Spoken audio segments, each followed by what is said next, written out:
Bonjour la famille, bienvenue sur Masolo Kimbang TV. Suivez-nous sur YouTube et tapez Masolo Kimbang TV.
Kombo ya tata mwana pe tata molimo santu ya liboso tozongisi merci na tata Sonia Nzila pe tata molimo santu ndenge bobateli biso uta mobuyu 2024 lelo komisi biso na 2025 papa tala ndenge tosangani awa bana no mibale faki pe fliki amu esalema depuis 1975 biso nyonso tokoyoka moi historique ndenge salemelaka na tangu laki na nzoto ya papa Dangenda yango wana tokolekisa miko na papa Viki bayebisa biso nini ezalaka pe salemelaka bo ndenge nini na kombo ya tata ya mwana pe tata molimo santu papa Simuki Mbangu Kangani papa topesi merci mingi na occasion pesi biso na 66e anniversaire ya maman Marie Moulou Kawanga Nzitani. Et puis, na 50e anniversaire, au installé demi-siècle, Kobanda, ba maman musicienne Babima, na ba maman flûtiste. Likamwango ezalaki ndenge nini? Tosambelaka na bongolo. Na tango kala ezalaki ete ba groupe mibale faki na fliki ezalaki na ba mama te. Tosambelaka na bongolo, papa Mfuma Longo, Dangena Kontima Joseph, alobete mama ayeko yebisa ngai, alobete mwana na ngai, ya solo ba mouvement nyonso ezali mixte, ba mama na ba tata, mais na faki na fliki, ba mama bazali te, ndena yango, na sengi na yo mwana na ngai osala manso poete otia ba mama bakota na faki ba mama mususu bakota na fliki biso sikoyo totalani pona tango ezalaki ete mama akoki kosimba instrument te ezala instrument ya faki ezala ba flûte mama akoki kosimba te papa lobi mama apesinga ordre wana nde na yango na sengi ba musicien boya na ba instrument na liboso ba musicien to kamate ba instrument to ka otika na liboso ba flûtiste boya na ba flûte botia liboso ba kamate ba flûte bati liboso papa lobi boye ko banda lelo wana sakine na 1975 mukola yenga ko banda lelo ba mama oyo balingo kota na faki babima liboso ba mo totala ba mama ba sopani oyo pe balingo kota na fliki baya ba mama pe baye ebele sima robiete mama mvete bibi owazalaki molonga na ye alobi bana lelo yo komi dirigeante ya faki ba mama musicienne abengi mwana na ye mama Nsimba Emily alobi yo okozala kote ya fliki to kamate ba instrument to pesi papa alobi mama mvete yembisa siko musique mama pe abimi wana na koseka do ndenge betelaki wana koseka biso nyonso kote fliki pe ndenge moko papa alobi bon kobanda lelo papa masala papa madudu bopona bankadrer oyo bakolakisa ba mama musique papa maivova na kota fliki na papa mususu wana bozwa susu batu balakisa ba mama musique flûte na côté ya faki tango ba liste salami sur place ba mama basaki sur place tozwaki liste ya 390 ba mama oyo ba kota ki wana na côté fliki bazalaki 280 alors papa sisi libondeli mokola lendi to bani ba répétition bande ko na biso fliki bango bazalaki na bongolo ba musicien na centre d'accueil bayeko bakisa masusu ebele ba mama mususu alors na faki to komaki plus de 400 ba mama bayaki ngai na département na ngai ya batterie ba mama bazalaki 150 mama pona tamour et pesa musu mutu makabo mutu pasi mena bolinga tata nzambe musala esalamaki mama mwilo asepelaki na première sortie ya ba mama na kati ya lingomba nde na mukuse papa likamango ezalaki bongo puisque kala ba mama bazaki na fakite bazaki pe na flikite na tango to bimi nde ti ekoti na ba fakini surtout na monde entier voilà na mukuse papa na likamwana na sukisi boye na komba tata ya mwana pe tata Molimo Santo. Amen. Mot de circonstance de maman flûtiste et fanfariste à l'occasion du 50e anniversaire de la sortie officielle de Fliki et Faki Maman le 27 avril 1975. Na kombo ya tata mwana pe tata Molimo Santo. Ya liboso tozongisi matondi epai na nzambe na biso simoki mbangu kiangani lolengo bombi biso uta mobu mobimba ya 2024 le 27 avril awa nkamba Yerusalemi ya mibale to komisio ndenge okweisaki bifelo petomire na lingala bie bizalaka kotanga ba mama te liboso ya bato uta le 25 avril 1921 lolenge opesaka mama mwilu mokumba ya kobeta ngonga le 6 avril 1921 banda mokolo mwangoti lelo biso ba mama tozwa lokumu mpe ozongisa biso lisusu na motema na yo na bongo na kati ya mosala mwa yo likeseni ezali lisusu te tobokabwani ezali lisusu te kati na tata na mama biso banso tomipesa na misala ya koteya mpe misala ya lingomba lolenge ntoma Polo aloba na mokanda ya Bagalatia chapitre 3 verset 28 ete na kati ya Kristo likeseni mpe bokabwani lizali te kati na mwasi to mobali na yango na tina ya kokokisa mposa ena na tango na biso na nzoto ya papa Jangienda Kuntima Joseph opesaki ndingisa ya bokoti ya bamama na masanga mazalaka na babali lokola fliki mpe faki. Nakolanda liloba liango nde bamama bakotaka na masanga mango mpe bobimi na bango na polele to na miso malingomba le 27 avril 1975 na paroisse ya Matete. Lelo tokokisi mibu tukumitano to 50 ans.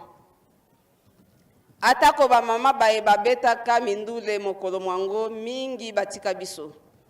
Kasi moko moko bazali na ino na bomoi na fliki lokola mpe na faki. Na bakambi oyo baponamaka pona kokamba bango awa tokolakisa baye bazali na biso mokolo mwalelo ndakisa na fliki. Mama Nzumba,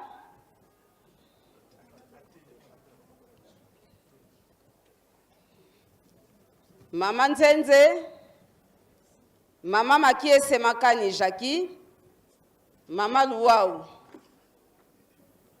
mpe na faki tozali na Mama Bukonzo Buro, Mama Nkembi wa Sandio, Mama Nzuzi Mampasi, Mama Nzola Veronique, Mama Kilungi di Elise, Mama Veka Veka Feli, Mama Lutonto Bidimbu,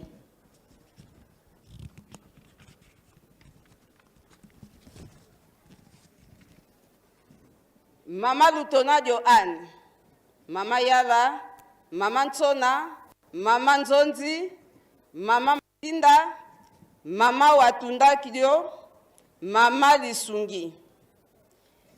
Kati na bakambi oyo bakambaka ba mama tozali na Papa Revera Mazowa,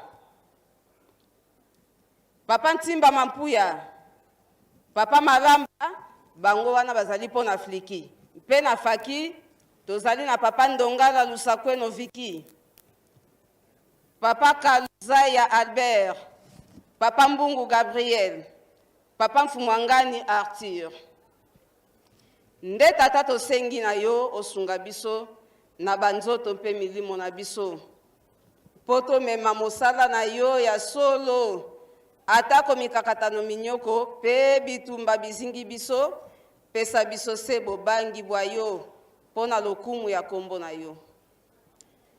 Nguya ya kosimba mosala na yo oyo opesaka na Mama Mwilu latisa biso mpe yango pona totika mosala na yo na nzela te kasi tolongisa yo tolongisa yango ndenge Mama Mwilu azalaki molongi biso pe tozala balongi.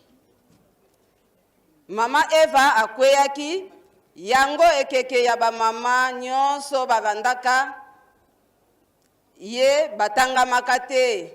Mama Mwilu ayaki kotelemisa mosala mpe alongaki. Tata longisa biso pe lokola.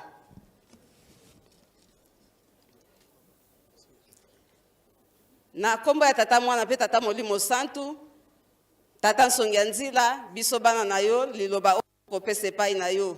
Na tina wana toye maboko pamba te. Mwana soka ye kosenga eloko na tata na ye. Pe remerciement oyo yo pesi na biso ya 50e anniversaire. Toye na fleur pour na ko renouveler alliance ya biso bana pe yo nzambe na biso.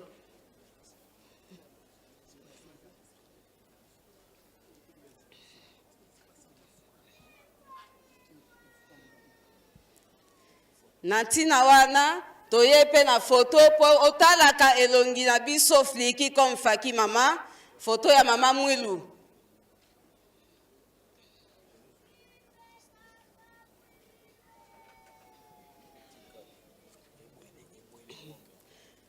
Papa toye pe na ebwele to ngombe. Biso bana na yo toye kopesa epai na yo nzambe na biso. Mpe pona kosunga misala pe botongi ya nkamba Yerusalemi. Biso bana na yo ya fliki, mama comme faki mama, toye na ciment. Toye na 100 sacs ya ciment, biso mibale, mapasa ntimba comme nzuzi. Nde tosilisi na kombo ya tata mwana pe tata Molimo Santu. Amen. Fliki oye! Faki oye! Mama Mwilu oye! Mama Mwilu oye. Mama Mwilu oye. Soutien de l'Église Femme Internationale. Tiens fardi.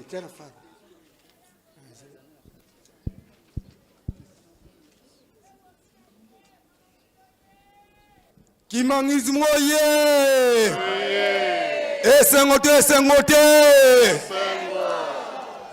Tango ekoki po toyoka liloba ya tata Nsonya Nzila, papa tosengi yo liloba. Kimbangisme oye! Kimbangisme oye! Kimbangisme oye!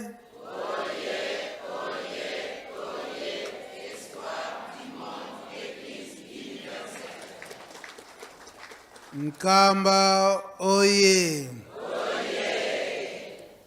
Nkamba oye! Nkamba oye!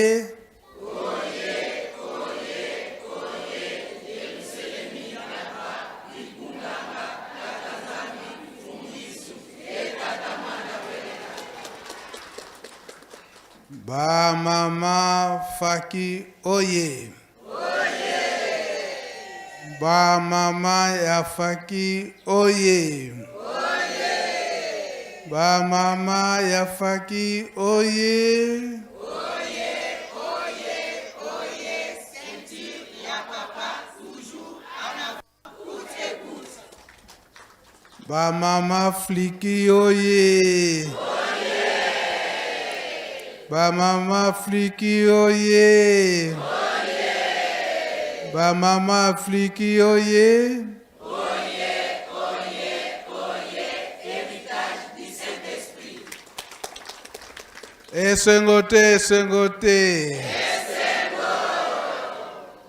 Mama Mwilu oye! Mama Mwilu oye! Mama Mwilu oye! Soutien de l'Église Femme Internationale. Papa Simon Kimba Mkiangani oye!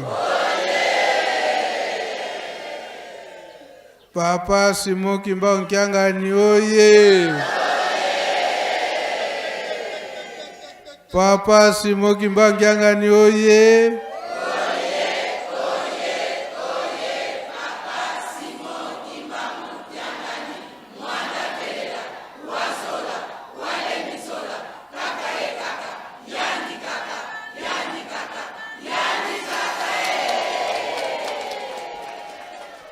Ya solo et mon ami Penza était Maman Mwilu à Sepeli.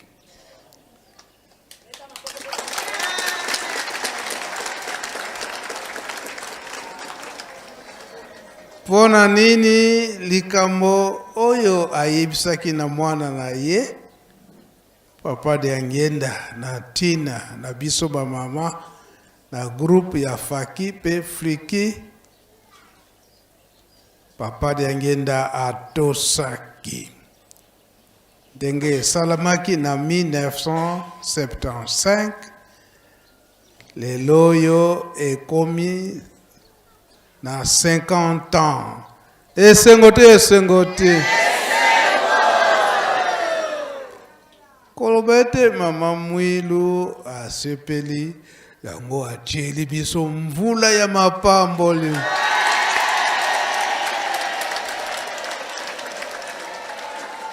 Na biso nyonso pe to profite na biso na mvula ya mapamboli. Mama Mwilu oye! Mama Mwilu oye! Mama Mwilu oye!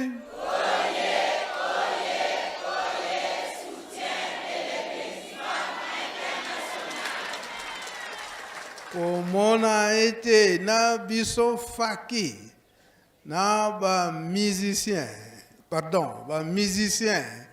na surveillant, na biso flûtiste, topoli mvula, topoli te topoli te.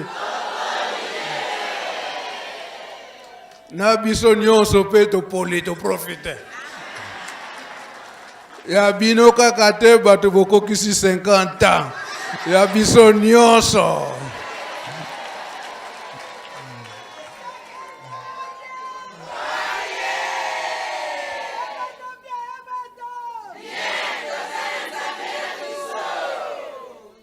Tango totali, donc, oyo sinyo oyo emonani, tango pe komi kaka ngonga na biso, mvula ngo pe nye. Donc, elakisiste biso toko tambola na défilé ya cadeau, na ba cadeau na biso malgré epoli, biso nyonso tozwi kaka mapamboli, boyete. Mvula moko ya kinya, mobulu ya bakake pe ezate, esengote. Koloba ete mama mwilu asepeli. Bamvoala bango nyonso pe misato, surtout papa de ngenda, ye mutabandaki likambo yango, donc basepeli makasi.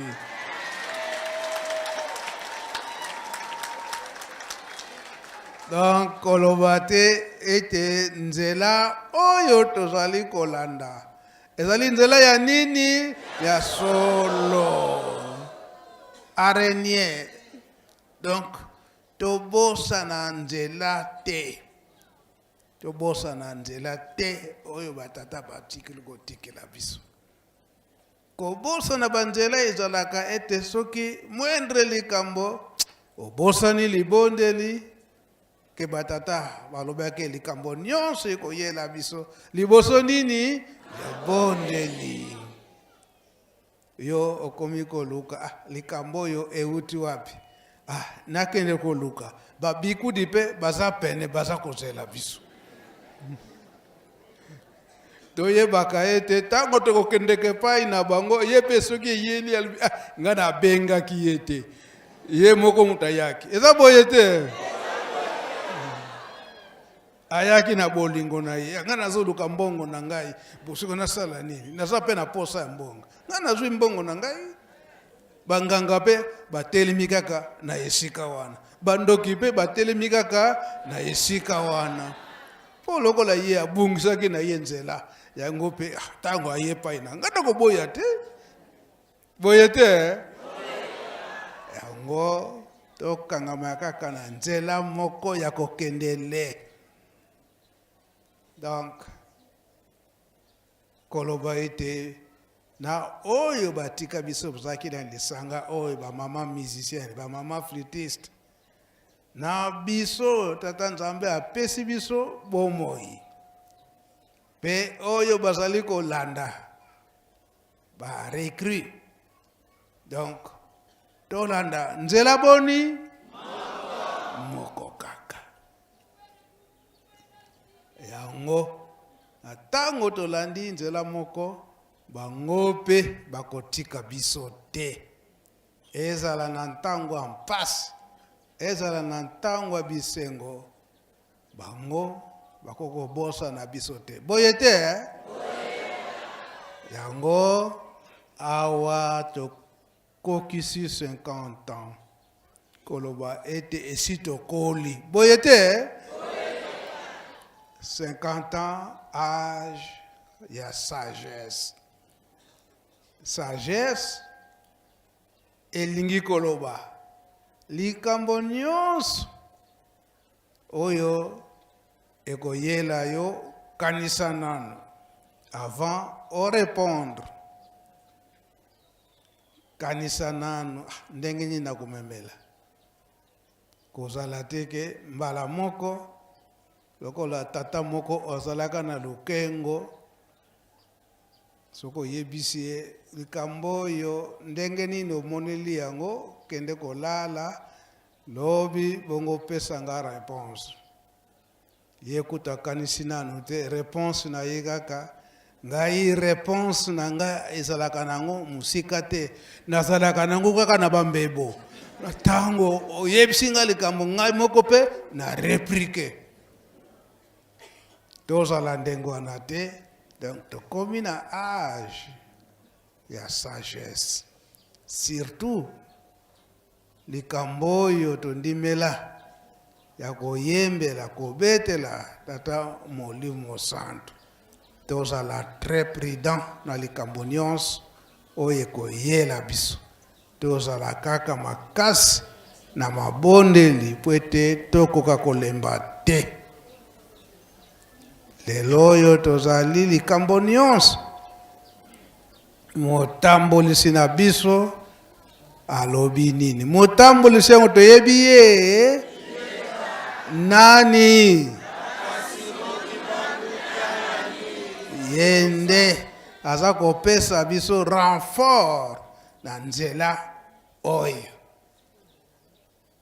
tozala makasi na mabondeli nzambe abakisila biso lisusu mibu tobanda kokende kaka makasi na mabondeli na kati na bolingo mibeko pe misala tosilisi bokombo tata mwana pe tata molimo santo amen.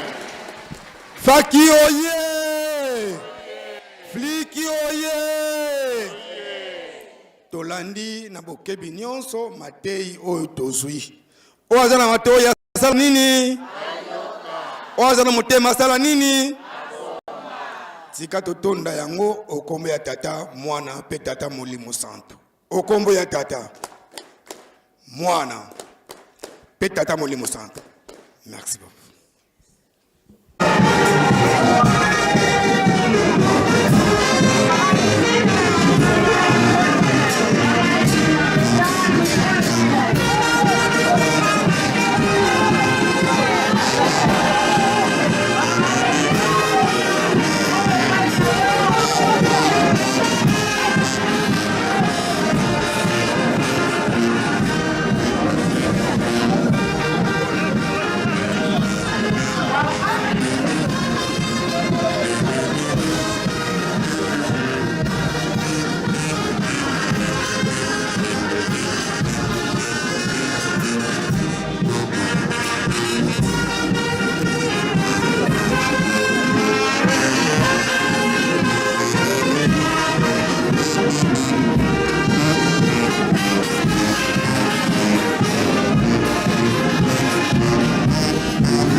Suivez-nous sur YouTube et tapez la Solo Kimbong TV.